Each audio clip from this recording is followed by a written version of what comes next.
কবিতা পাহাড় চূড়ায়। অনেক দিন থেকেই আমার একটা পাহাড় কেনার শখ, কিন্তু পাহাড় কে বিক্রি করে তা জানি না। যদি তার দেখা পেতাম, দামের জন্য আটকাতো না। আমার নিজস্ব একটা নদী আছে, সেটা দিয়ে দিতাম পাহাড়টার বদলে। কে না জানে পাহাড়ের চেয়ে নদীর দামই বেশি। পাহাড় স্থান, নদী বহমান। তবু আমি নদীর বদলে পাহাড়টাই কিনতাম, কারণ আমি ঠকতে চাই।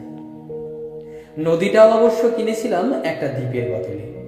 ছেলেবেলায় আমার বেশ ছোট্টখাটো ছিমছাম একটা দ্বীপ ছিল, সেখানে অসংখ্য প্রজাপতি। শৈশবে দ্বীপটি ছিল আমার বড় প্রিয়। আমার যৌবনে দ্বীপটি আমার কাছে মাপে ছোট লাগলো। প্রবহমান ছিপছিপে তন্নি নদীটি বেশ পছন্দ হলো আমার। বন্ধুরা বলল, ওইটুকু একটা দ্বীপের বিনিময়ে এত বড় একটা নদী পেয়েছিস, খুব জিতেছিস তো মাইরি। তখন জয়ের আনন্দে আমি বিহ্বল হতাম। তখন সত্যিই আমি ভালোবাসতাম নদীটিকে। নদী আমার অনেক প্রশ্নের উত্তর দিত, যেমন, বলো তো আজ সন্ধ্যাবেলা বৃষ্টি হবে কিনা।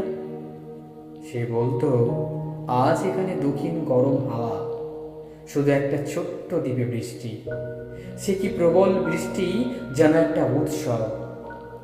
আমি সেই দ্বীপে আর যেতে পারি না। সে জানতো, সবাই জানে, শৈশবে আর ফেরা যায় না। এখন আমি একটা পাহাড় কিনতে চাই। সেই পাহাড়ের পায়ের কাছে থাকবে গহন অরণ্য। আমি সেই অরণ্য পার হয়ে যাব। তারপর শুধু রুক্ষ কঠিন পাহাড়, একেবারে চূড়ায়, মাথার খুব কাছে আকাশ, নিচে বিপুলা পৃথিবী, চরাচরের তীব্র নির্জনতা। আমার কণ্ঠস্বর সেখানে কেউ শুনতে পাবে না। আমি ঈশ্বর মানি না, তিনি আমার মাথার কাছে ঝুঁকে দাঁড়াবেন না। আমি শুধু 10 দিককে উদ্দেশ্য করে বলবো, প্রত্যেক মানুষই অহংকারী। এখানে আমি একা, এখানে আমার কোনো অহংকার নেই।